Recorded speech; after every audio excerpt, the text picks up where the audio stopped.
하나님 말씀은 느헤미야서 1장 1절부터 11절까지의 말씀입니다. 느헤미야서 1장 1절부터 11절까지의 말씀, 구약성경, 제성경으로는 727페이지입니다. 727페이지, 느헤미야서 1장 1절부터 11절까지의 말씀. 제가 읽겠습니다.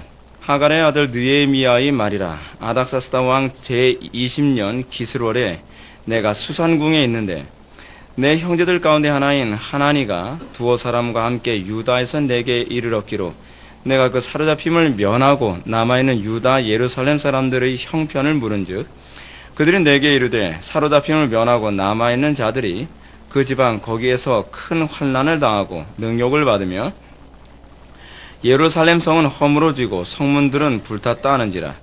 내가 이 말을 듣고 앉아서 울고 수일 동안 슬퍼하며 하늘의 하나님 앞에 금식하며 기도하여 이르되 하늘의 하나님 여호와 크고 두려우신 하나님이여 주를 사랑하고 주의 계명을 지키는 자에게 언약을 지키시며 긍휼을 베푸시는 주여 간구하나이다. 이제 종이 주의 종들인 이스라엘 자손을 위하여 주야로 기도하오며 우리 이스라엘 자손이 주께 범죄한 죄들을 자복하오니 주는 귀를 기울이시며 눈을 여시사 종의 기도를 들으시옵소서. 나와 내 아버지 집이 범죄하여 주를 향하여 크게 악을 행하여 주께서 주의 종 모세에게 명령하신 계명과 율례와 규례를 지키지 아니하였나이다. 옛적에 주께서 주의 종 모세에게 명령하여 이르시되 만일 너희가 범죄하면 내가 너희를 여러 나라 가운데서 흩을 것이요 만일 내게로 돌아와 내 계명을 지켜 행하면 너희 쫓긴 자가 하늘 끝에 있을지라도 내가 거기서부터 그들을 모아 내 이름을 두려고 택하는 곳에 돌아오게 하리라 하신 말씀을 이제 청하건대 기억하옵소서. 이들은 주께서 일찍이 큰 권능과 강한 손으로 구속하신 주의 종들이요 주의 백성이니이다. 주여 구하오니 주를 기울이사 종의 기도와 주의 이름을 경외하기를 기뻐하는 종들의 기도를 들으시고 오늘 종이 형통하여 이 사람들 앞에서 은혜를 입게 하옵소서 하였나니 그때 내가 왕의 술관원이 되었느니라. 아멘. 이 시간은 영적 개혁의 방식이라는 제목으로 하나님 말씀 증거하도록 하겠습니다. 영적 개혁의 방식. 여러분, 신앙의 개혁은 굉장히 중요한 문제입니다. 신앙생활에서 가장 위험한 부분이 무엇이냐 하면 타성에 젖어버리는 것입니다. 여러분들 처음에 은혜 받고 신앙생활 하던 때를 한번 여러분들 떠올려 보십시오. 처음에 우리가 은혜 받고 신앙생활 하던 때는 우리가 뭔가 개혁이 시작되는 것을 경험하게 됩니다. 내 삶에 이것이 문제였구나, 이것이 죄였구나 라고 하는 것을 자각하고 각성되면서 개혁되어지기 시작을 합니다. 근데 여러분, 신앙이 좀 망가지기 시작하는 때가 어떤 때냐 하면 더 이상 개혁을 안 하기 시작할 때입니다. 이 정도면 됐지라고 하는 안일함에 빠지고 그냥 정체되어져 있는 신앙, 그리고 그것이 마치 그냥 다 된 것처럼 생각을 하면서 그 상태에 머물러 있는 신앙이야말로 가장 위험한 신앙이라는 것을 기억해야만 합니다.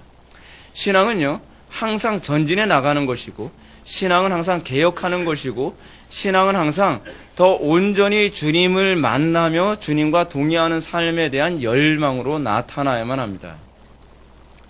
교회 생활 오래 하면서 신앙생활이 소위 매너리즘에 빠지게 되면 그건 아주 고치기가 힘듭니다. 제가 지난 주일 낮예배 때도 여러분들한테 말씀드렸던 것처럼 4대 교회의 가장 심각한 문제는 뭐냐면 더 이상 개혁이 없다는 겁니다. 그러니까 자기 자신의 신앙에 만족하는 상태가 아주 심각한 상태예요. 다른 사람은 자기 신앙에 대해서 문제가 있다고 생각하는데 자기는 자기 신앙에 대해서 문제를 전혀 발견하지 못하는 거예요. 여러분, 그 신앙은요 정말 심각한 신앙입니다. 정반대가 돼야 돼요. 남들은 내 신앙이 별 문제가 없다고 생각하는데 나는 내 신앙이 더 많이 개혁되어야 될 부분이 많이 보인다고 했을 때 그게 사실은 조명 가운데 있는 것이거든요.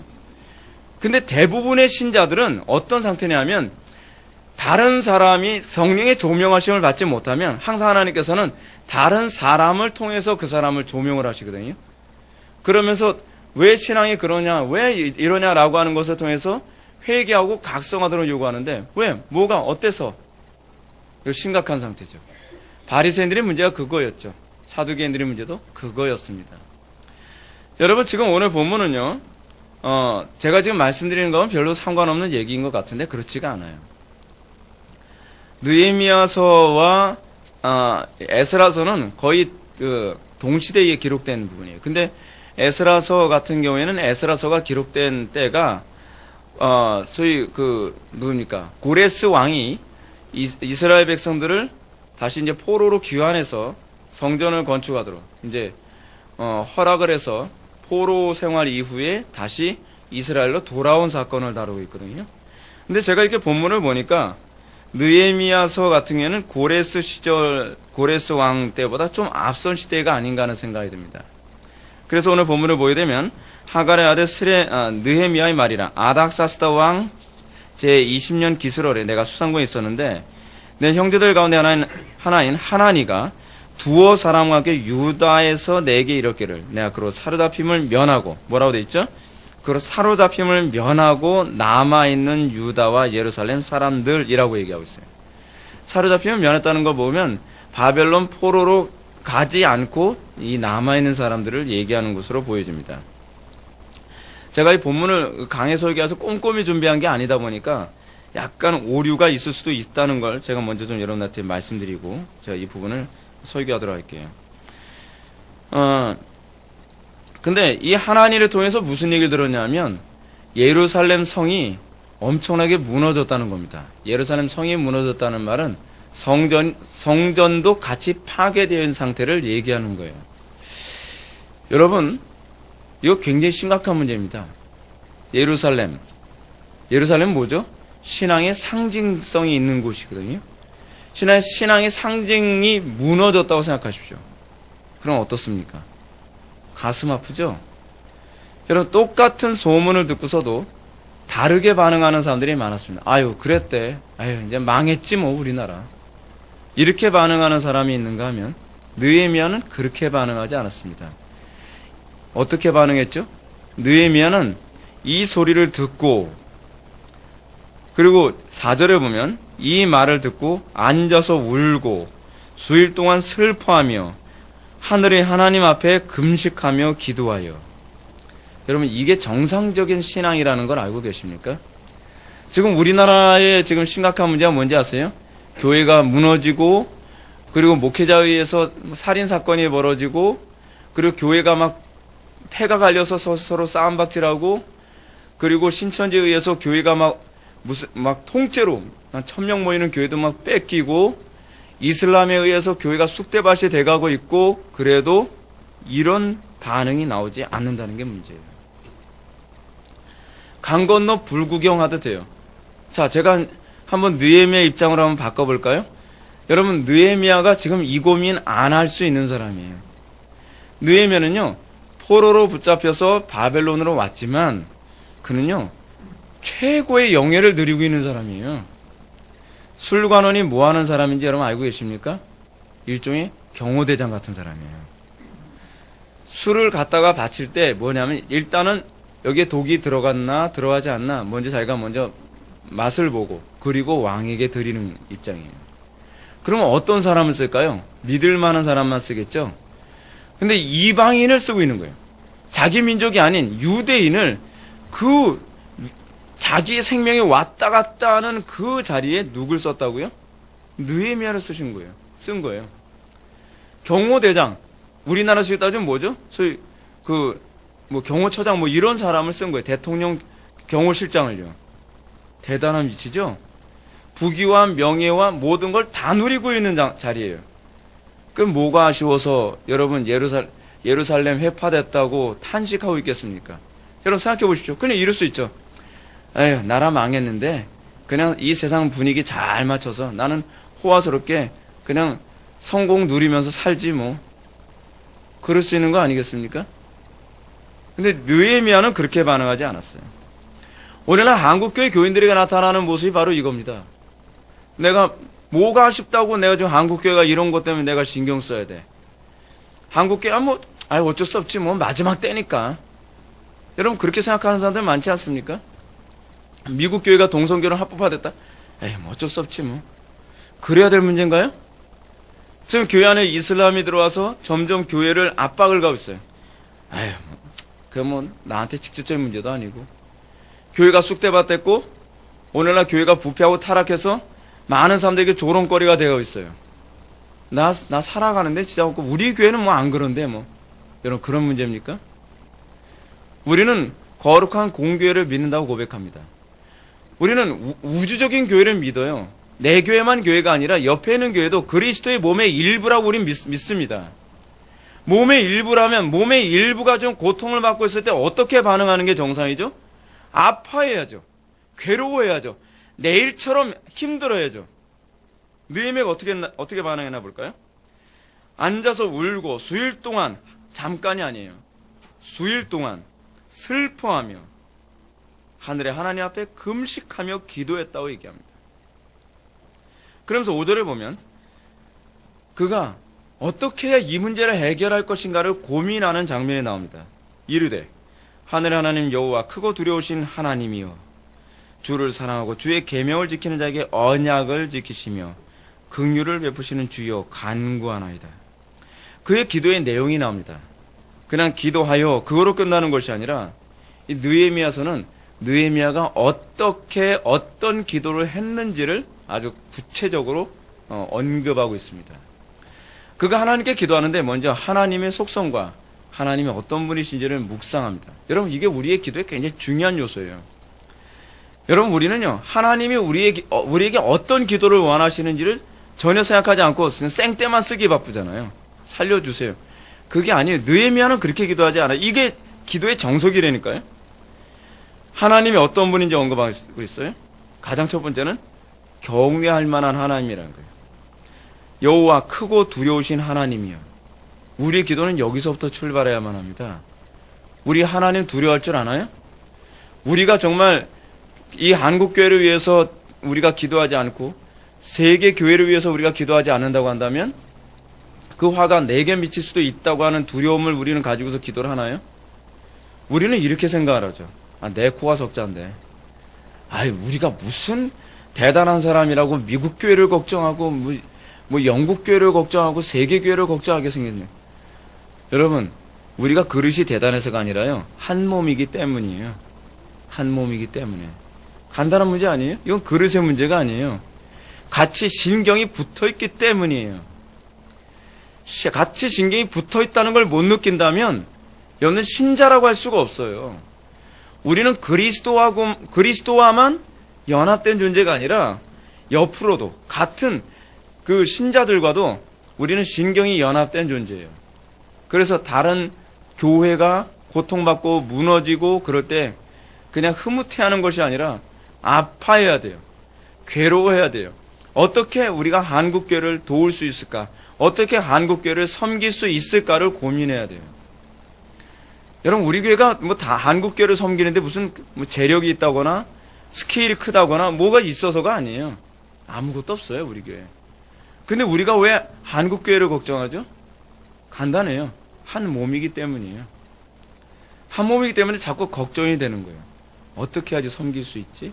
어떻게 해야 한국교회에 유익을 끼칠 수 있지? 그런 것이죠. 그러면서 이렇게 기도합니다. 주를 사랑하고 주의 계명을 지키는 자에게 언약을 지키시며. 여러분, 여기 굉장히 중요한 개념이 나옵니다.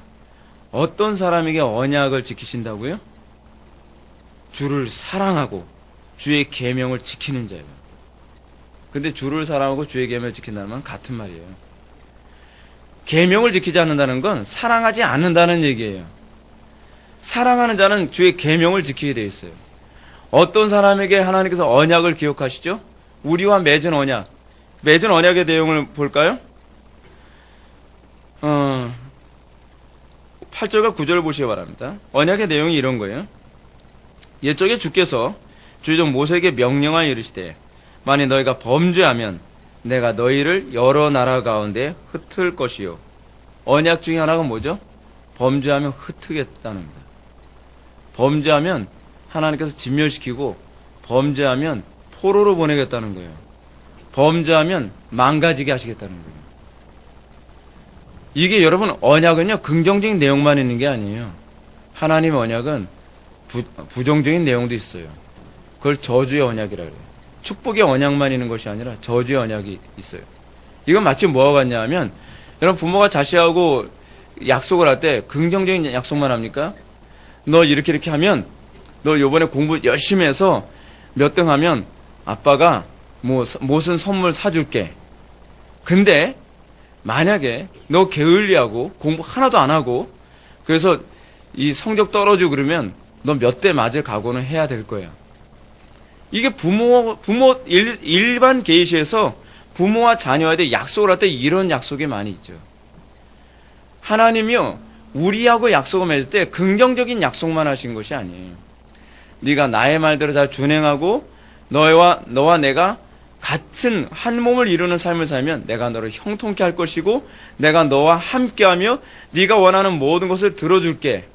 그런데 네가 만약에 불법을 행하고 네가 만약에 나의 명령을 거역하고 네가 만약에 이방신과 영적 간음을 하며 살게 된다면 하나님께서 어떻게 해요? 왕벌을 보내신다든지 그렇지 않으면 또 뭐라고 그러죠? 너희가 너희 자녀의 살을 먹게 된다든지 그렇지 않으면 너희에게 이 엄청난 재앙으로 전염병으로 너희들을 칠 것이다 라고 약속을 하셨어요. 신명기 언약이죠. 신명기 언약. 그래서 구절을 보면 축복의 언약을 언급합니다. 만일 내게로 돌아와 내 계명을 지켜 행하면 너희 쫓긴 자가 하늘 끝에 있을지라도 내가 거기부터 그들을 모아 내 이름을 두려고 택한 곳에 돌아오게 하리라 하신 말씀을 이제 청컨대 기억하옵소서. 기억하옵소서라고 하는 얘기가 무슨 얘기인가? 이제 우리가 회개할 테니까 주님 그 언약을 우리에게 적용시켜 주십시오라는 얘기예요. 그래서 중요한 개념은 이것입니다. 하나님께서 그 언약을 지키도록 우리가 요구할 근거는 무엇이냐? 주를 사랑하고 주의 계명을 지키는 쪽으로 가는 거예요. 우리가 그렇게 하지 않으면서 하나님께 요구한다고 들어주시는 거 아니에요. 잠언에 무슨 말 있죠? 주의 계명을 지키지 않고 구하는 기도는 어떻다? 가증되다라고 얘기했습니다. 우리는 오늘 한국교회가 문제가 뭐냐면요. 주의 계명을 죽어라고 지키지 않고 아무리 지키라 해도 강팍한 마음을 먹으면서 우리는 기도하면서 그런 거죠. 하나님 왜 내 기도 안 들어주세요? 성경을 좀 꼼꼼히 살펴보면서 하나님 앞에 불평하란 말이에요. 하나님께서 그런 기도를 어떻게 보신다고요?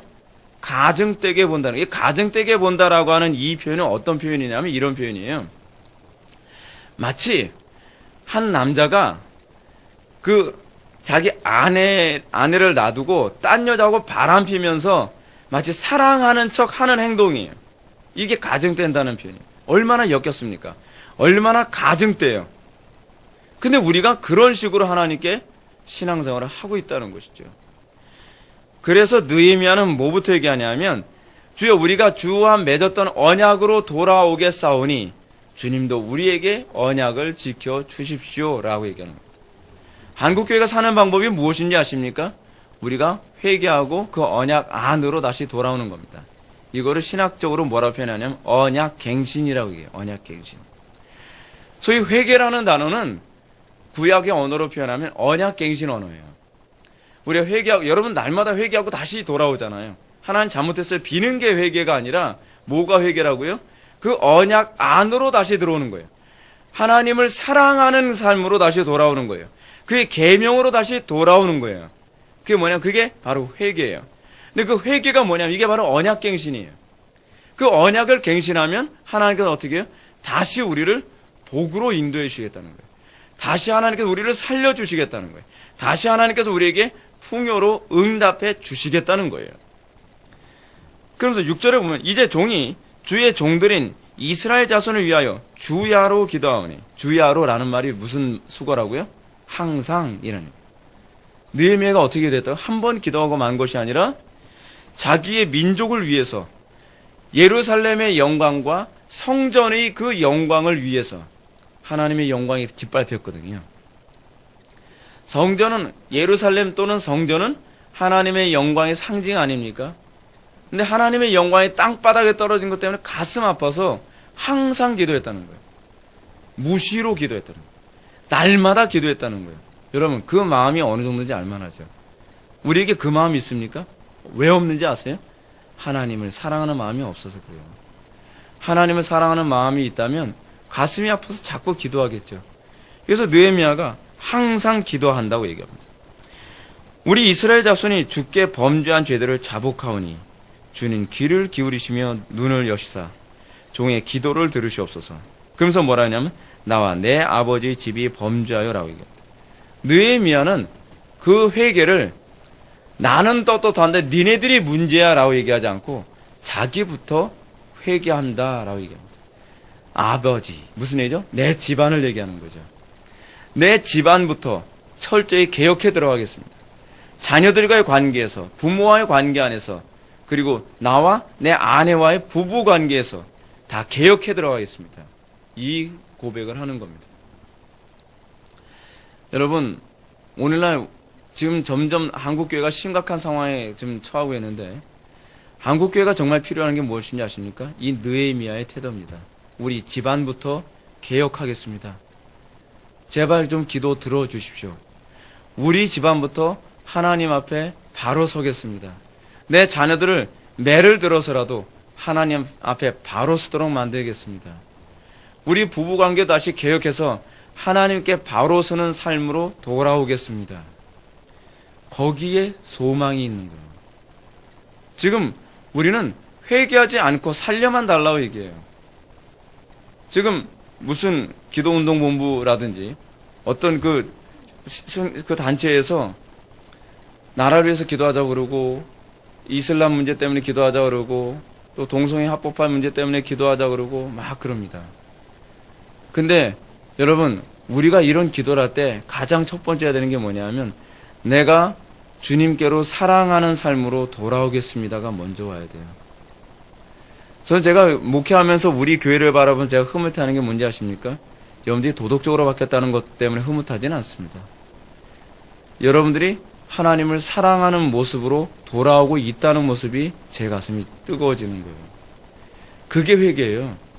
회개는요, 단순히 내가 도덕적인 존재가 됐다는 얘기가 아니에요. 회개란 내가 세상에 대한 사랑과 미련을 끊고 하나님께 대한 사랑과 하나님께 대한 열망으로 돌아왔다는 거예요. 근데 그 돌아왔다는 게 뭐로 나타나는지 아세요? 묵상으로 나타나요. 여러분 잘 보십시오. 롯의 처가 소돔과 고모라 성에서 나왔어요. 여러분, 소돔과 고모라 성에서 나왔으니까 회개한 겁니까? 그게 아니었어요. 롯의 처는 소돔과 고모라 성에서 나왔는데 마음은, 묵상은 여전히 소돔 성에 가 있었어요.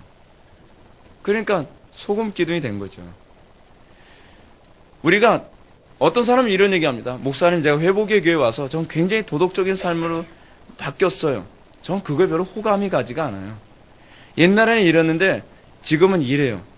근데 그 마음속에 하나님에 대한 사랑은 생겼나요?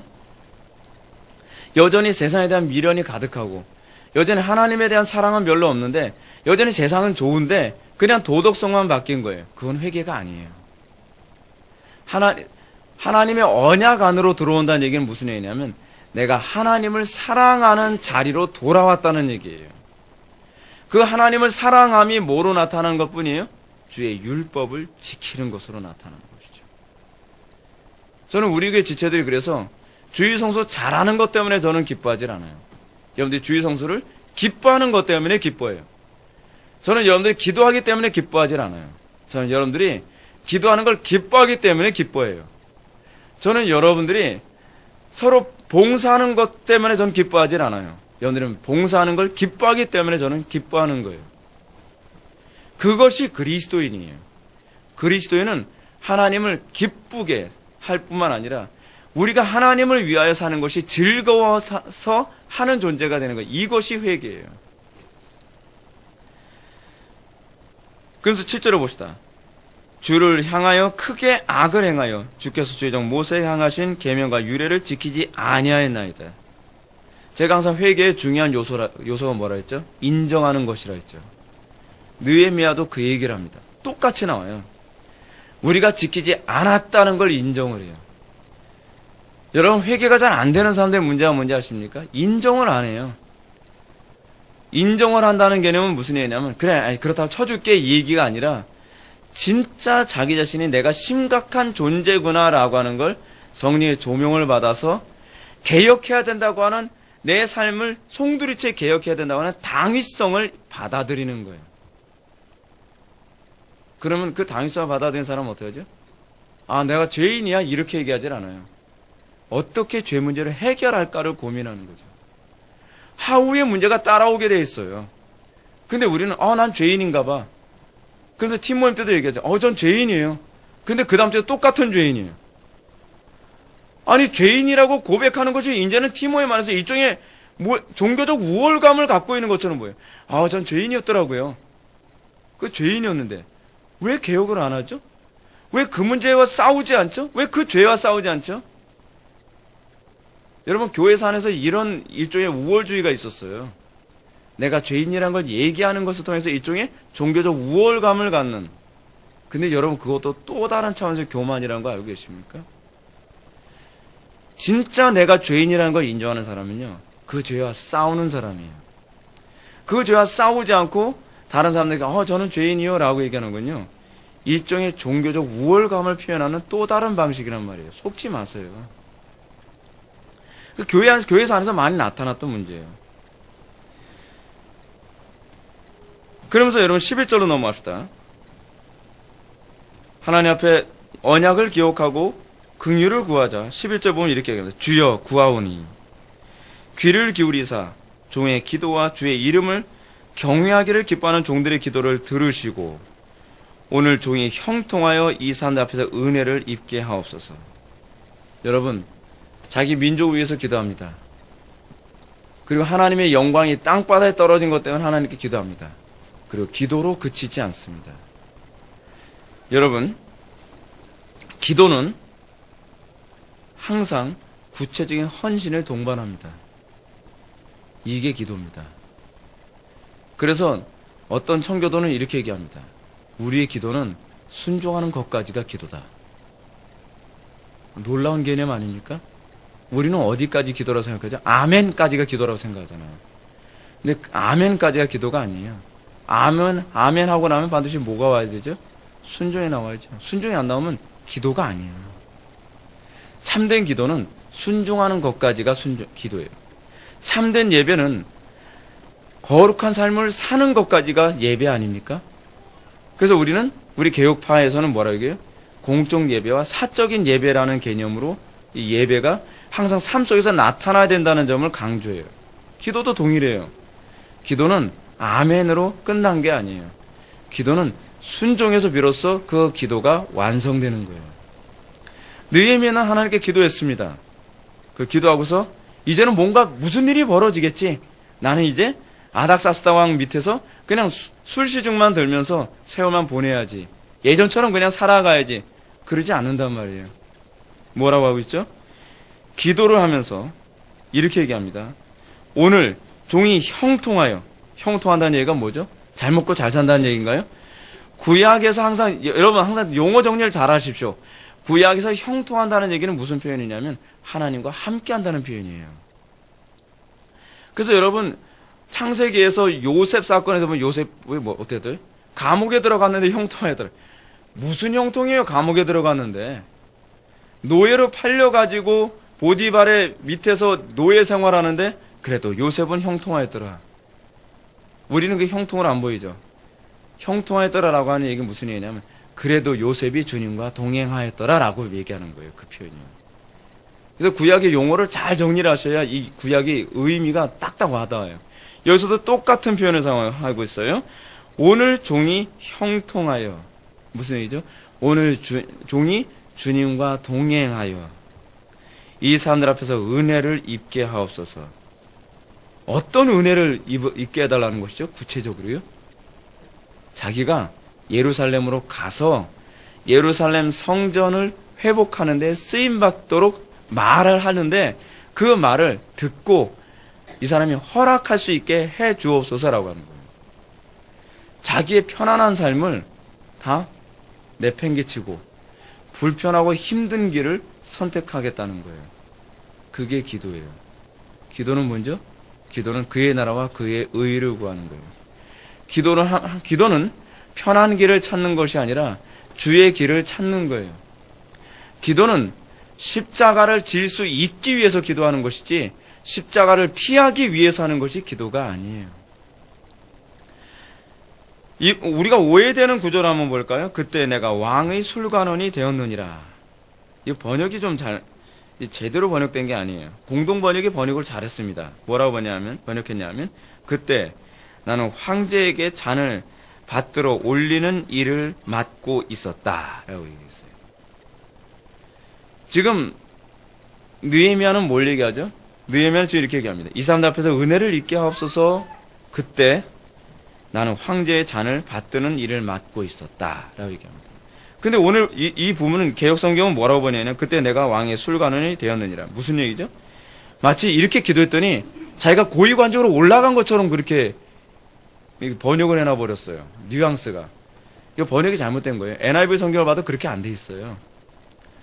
나는 지금 왕의 술관원, 다시 얘기하면 유대인으로서는 최고의 고위관직에 올라갔는데, 대통령 경호실장까지 올라갔는데, 최고의 실세의 자리에 있었는데, 이제 그 자리에서 내가 하나님께 어떻게 헌신할 것인가를 고민하게 되었다라는 얘기입니다. 사랑하는 성도 여러분, 우리에게 정말 하나님을 사랑하고 우리에게 믿음이 있다고 한다면, 여러분들이 있는 그 자리에서 내가 어떻게 헌신할까를 고민해야 되는 것 아닙니까? 제가 기도하면서 저는 이런 마음을 품게 됐어요. 그때에 나는 개척을 시작하게 되었느니라. 그게 제 마음속에 들어왔어요. 제가 지금 비록 조그만 개척교회 목사로 시작을 하지만, 내가 이것을 통해서 어떻게 한국교회를 섬길 수 있을까를 고민하며 개척을 시작해서 13년을 하게 됐어요. 여러분들이 한국교회의 심각성을 여러분들이 듣고 또는 보며 느끼게 될 때, 그때에 나는 미술가였더라. 그때 나는 소설가였더라. 그때 나는 정치가였더라. 그때 나는 PD였더라. 뭐죠? 하나님이시여 나를 하여금 형통케 하사, 내가 하나님의 뜻대로 PD로서의 이 역할을 통해서 내가 정말 중요한 역할을 하려는데 이 일을 형통케 하옵소서, 승리케 하옵소서. 그때 나는 가정주부였더라. 뭐죠? 하나님, 나의 자녀들을 말씀으로 정확하게 키울 수 있도록 나에게 지혜를 주옵소서. 여러분들이 현재 있는 그 자리에서 내가 어떻게 하나님의 영광을 위하여 내가 헌신할 것인가를 고민하게 되는 것, 그게 신앙이에요. 우리는 자꾸 어떻게 생각하죠? 이런 기도하면 마치 여러분들 입맛에 딱 들어맞게 그죠?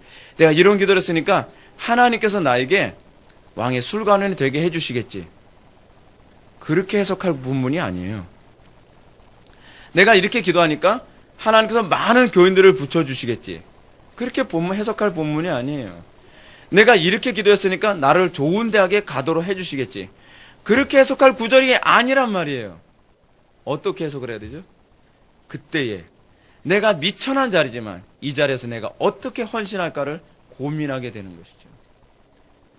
사랑하는 성도 여러분, 여러분들이 정말 바르게 기도하고 있다면, 여러분들이 정말로 그리스도를 영접해서 하나님의 자녀가 되었다고 한다면, 나는 지금 이 자리에서 내가 어떻게 하나님께 죽도록 충성할 것인가를 고민할 수 있는 여러분들 되기를 바랍니다. 오늘 본문에서 이 느헤미야서 뒤로 가야 되면 느헤미야가 혹독한 대가를 치릅니다. 왕의 조서를 받고 예루살렘에 가서 성전을 재건하는 이 일을 하면서 많은 저항을 받고 많은 생명의 위협도 느껴가면서, 또는 자기 민족들이 너무나 엉터리로 살아가는 것 때문에, 권증을 시행하는 것 때문에 괴로움을 당하면서 느헤미야는 한 민족을 살리고 그리고 새로운 시대를 열어가는 것을 보게 됩니다. 저는 오늘날 느헤미야처럼 책임감 있는 그리스도인들이 일어났으면 좋겠습니다. 자꾸 나는 지금 뭐 어쩔 수 없는 상태니까 그런 소리 하지 마십시오. 여러분들이 정말 하나님을 사랑한다면 내가 있는 이 자리에서 어떻게 하나님의 영광을 드러낼 것인가를 고민하십시오. 느헤미야가 아닥사스다 왕에게 이것을 위해서, 그 2장에서 나온 얘기가 그거 아닙니까? 나로 하여금 예루살렘으로 돌아가서 성전을 건축할 수 있도록, 재건할 수 있도록 은혜를 주옵소서. 그랬을 때 아닥사스다 왕이 허락해 주지 않습니까? 여러분들 마음속에 그 소명감, 그 콜링이 있어지길 바랍니다. 우리는 그걸 위해서 구원받은 거예요. 천국 가기 위해서 구원받은 것이 아니라 주의 일꾼으로, 주의 군사로 우리가 구원받았다는 것을 기억하시면서 여러분들이 현재 있는 그 자리에서 내가 어떻게 하나님을 영화롭게 하며 어떻게 이 죽어가는 한국교회를 내가 섬길 것인가를 고민할 수 있는 저와 여러분들 되기를 주의 이름으로 축원합니다.